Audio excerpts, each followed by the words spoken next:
All right, so I'm Michael Brune. I'm here with the Sierra Club. Last night, for those of you who are here, I gave a little bit of good news about the progress that we're making on the 100% clean energy economy.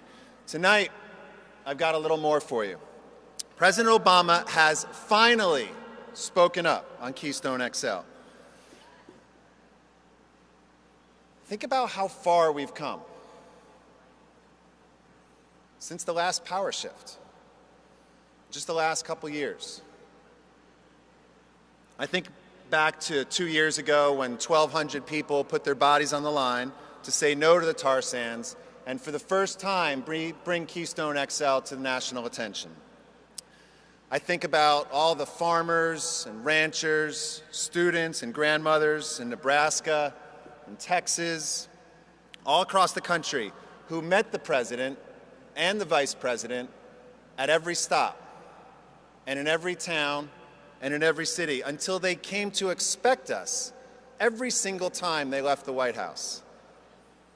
I remember a few months ago when the vice president quietly told one of our activists, "I'm with you on the Keystone XL pipeline."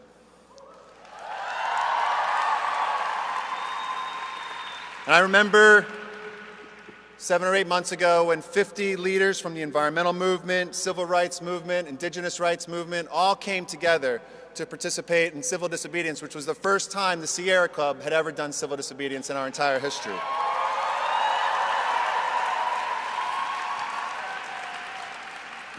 And looking out at all of you reminds me of a cold day in February when 50,000 of us came together in the largest rally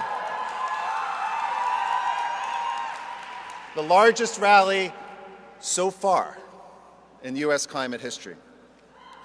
So all of this has led up to where we are now, where we have a chance at victory. Because as you know, this past summer, the president gave a historic climate speech at Georgetown University, spoke up on Keystone, and what he said is that he will reject the pipeline, as Bill talked about earlier, if it will significantly exacerbate climate pollution. That's the president's climate test. And as we know, as Kendall told you a little while ago, the results are in, and Keystone XL fails the climate test. So think about what we've done. In 2 years, we have turned something that was unstoppable. Unstoppable. It was inevitable, a tar sands pipeline that now is at best a question mark.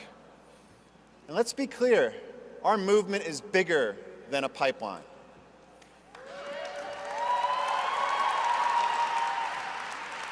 We don't need this pipeline. We don't need tar sands oil. We're working together for a day when we don't need any oil.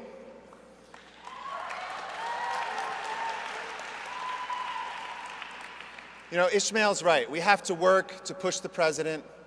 We have to work to challenge the president, to support the president, to provoke the president, and ensure that the president does the right thing. But let's be clear, we are fighting not just to defeat the pipeline. We're not just working to defeat tar sands export terminals. We're not just working to defeat the tar sands and make sure that they don't expand.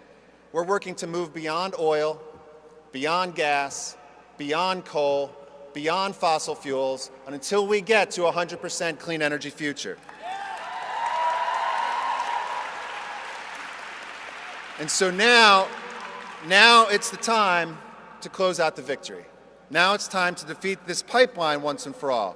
And we know that the president will do this. We know he's going to reject the pipeline, and we know he's not going to do it alone.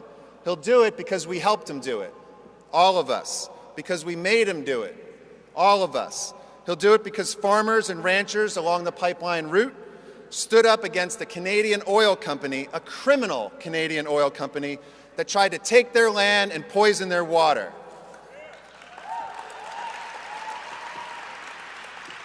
The president will do it because Helen Winston from Nebraska won't take no for an answer. He'll do it because the families living in the shadow of refineries in Port Arthur and Houston, Texas, and Detroit, Michigan, now in Chicago, Illinois, and across the country are saying no to air pollution, to explosions, and to dirty pet coke that poisons our kids. But we're going to win. We will win because our grandmothers who fight for the tribes and their wildlife in Alberta and North Dakota and Oklahoma and across the U.S. We're going to win because Crystal is right. And deep in his heart, the president knows it, and so does the vice president. We're going to win because the sharing economy and the clean energy economy are bigger, they're better than the oil economy. And we're going to win because the president has seen tens of thousands of students. He's going to defeat this pipeline because he knows that there'll be tens of thousands of more students in every city, in every state, all across the country, and all around the world. We're not going to give up. We're not going to give up until the pipeline is defeated. We're not going to give up until the tar sands development shrinks rather than expands. And we're not going to give up until we get a 100% clean energy economy. Thank you.